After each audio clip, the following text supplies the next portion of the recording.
How do you keep showing up every day for someone that says that our bank account is draining and our bodies are exhausted? Is it the seed or is it the soil? That question has haunted me for months now. If it's the seed, what can we do to make it better? Just trust that it will grow? But even biologically, some seed just don't. And if it's the soil, how do we change its biology? How can a body become fertile again after everything it's lived through? This is not just a medical question, it's a conscious one, a question of life, a question that burns when you are in the middle of infertility. Because infertility is not just a diagnosis, it's a 7-head dragon. Each head bites differently. The love. How much can love actually endure? The ego. What does it do to you when your body fails you? The mind. How do you cope with the emotional burnout of repeated loss? The money. Because this path is just exhausted, it's expensive, and it's uncertain. The time, because each month, each failed cycle steals a piece of your future. The couple, because even in love, we experience this pain differently. And faith, because even that begins to shake. So again, what size does love needs to be to survive all this? How do you keep loving when the person you love is tired, scared, disappointed, maybe even we both broken? And how do you keep being lovable when you feel like a failure? What happens when your favorite person in the world today might not be the person anymore in 2 or 3 years and after all this? What happens when love becomes a burden because of the cost, the fear, the hormones, the silence? Do you stay?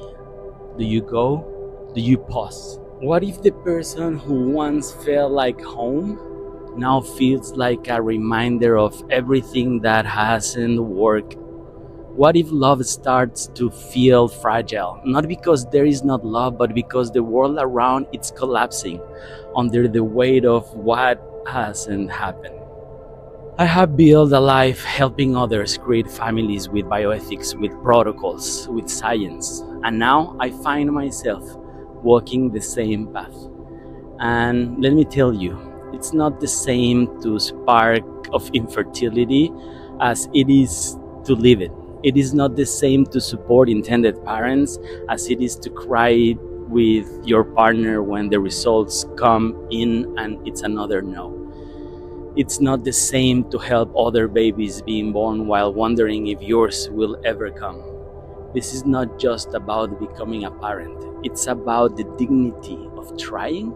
It's about not giving up when the world says you probably should.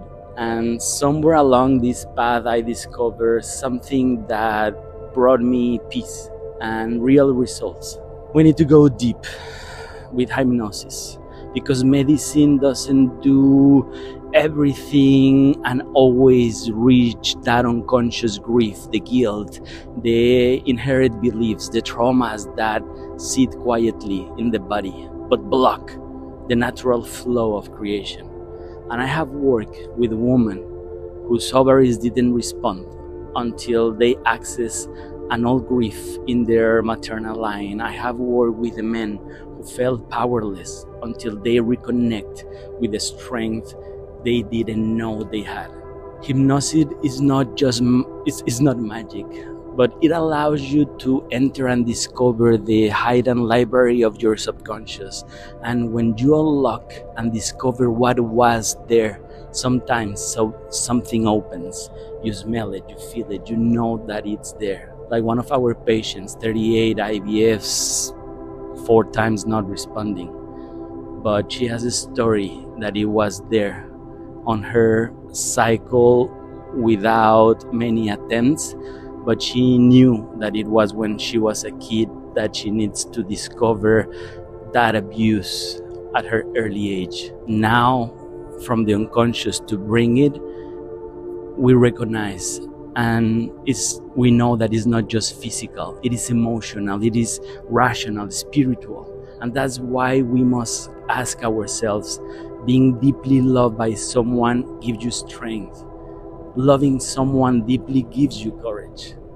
But what happens when you don't find any answer and neither the strength nor the courage feel enough? What if the dragon in front of you is too big? What if the love starts to shrink under the weight of this journey?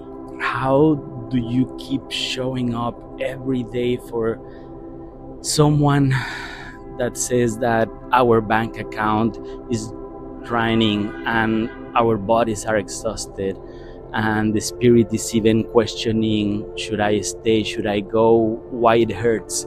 How do you go when leaving will feel like betrayal? And above all, what is the person once feel like you forever is no longer fit into the map in their future that it's unfolding? Because this journey, this fight to build a family can either grow your love into something sacred or tear it apart silently. And most people don't talk about this, that it's affecting 1/6 of our population.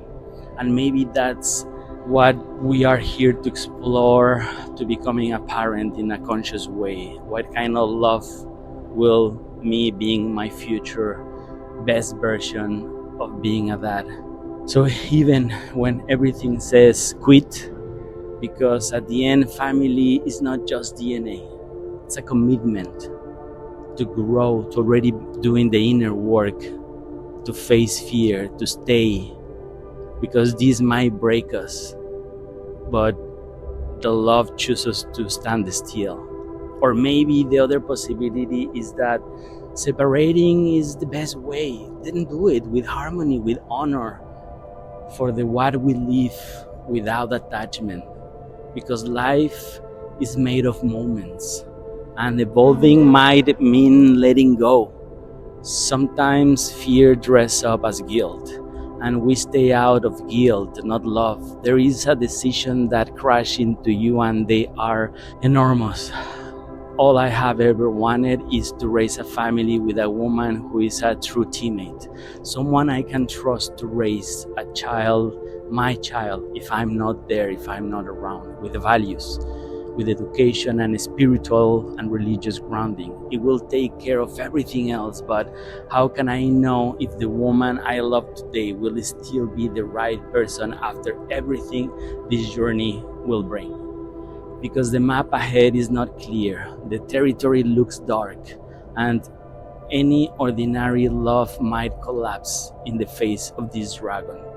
You climb the castle expecting to find the princess, but what if she's not the one you imagine?